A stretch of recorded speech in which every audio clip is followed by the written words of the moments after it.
Okay, so I asked for video suggestions recently, and someone told me that I should do an album battle between Mariah Carey's debut album and Emotions. This is one I've been thinking about doing for a while, and I'm happy to talk about it. So here's going to be the track list for both albums. That way you can kind of comb through and decide which one's going to win for you. You can do a track by track comparison and just see all those things. So in terms of which album is going to take the cake for me, I definitely have to give it to her debut. This is one of my favorite Mariah Carey albums. I have played this album out, and I just think that it's a really strong debut.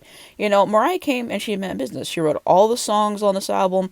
Her vocals are absolutely incredible. I mean, a song like Vision of Love, it was called the Magna Carta of Melisma. And, you know, whenever Mariah came out singing that, then so many people were like, I want to see, you know, what I can do with my voice. And they were just in awe of what she was doing. Like a Beyonce, for example. She said she was just so fascinated about the riffs and runs that Mariah could do, and that's something that she loves to incorporate into her music. You have a Christina Aguilera, Ariana Grande, and so on. Vision of Love did what it needed to do, and I believe that was number one for like 4 weeks.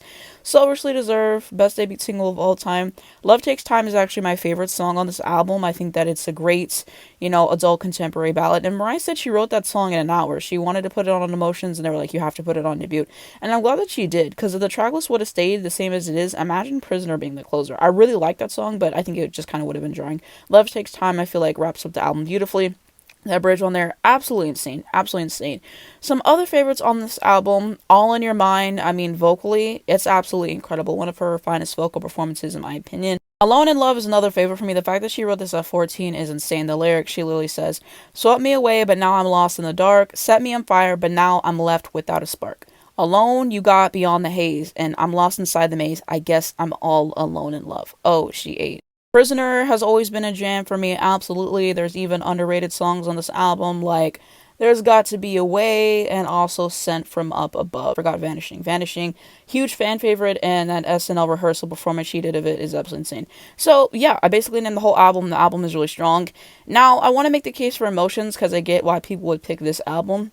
I think it's a great sophomore album, and this album is definitely having some more soul and gospel elements kind of in there. She co-produced this entire thing. Some of my favorite songs, Make It Happen, is amazing, just about, you know, how she struggled and her rise to fame. I like the Madison Square Garden version better, as do most Lambs, but the album version is still really good.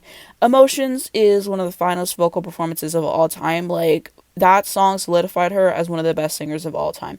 And it's not up for debate. I'm sorry. She's belting the entire song, all the vocal gymnastics that she's doing, the whistle notes, like, it's absolutely insane. And that's why it's annoying to me whenever people are like, oh, take away Mariah Carey's whistle register and what does she have? Because have you not listened to that entire song and how hard the belting is and other songs in her discography? Like, she has songs where she doesn't even do whistles at all. So even if Mariah didn't have whistles, she would still be one of the greatest singers of all time. So I think that's kind of a weak argument, but I digress. The Wind is so underrated. Like, I have friends who think, oh, The Wind is so boring. But, I mean, I feel like it's very tastefully done. I love whenever Mariah gets into her jazz back, so that's a favorite. To Be Around You, excellent, excellent. Such a great up-tempo. Till the End of Time is a really gorgeous piece on this album as well. Can't Let Go deserve that number one. I blame Tommy Mottola for pulling it off the shelves. So, Emotions is no slouch either, but the replay value for debut, a little bit higher for me. I think it's a little bit better of an album, honestly. And so my only skips on both albums for debut, I would have to say I Don't Want to Cry. It's a good song. I just like Love Takes Time better.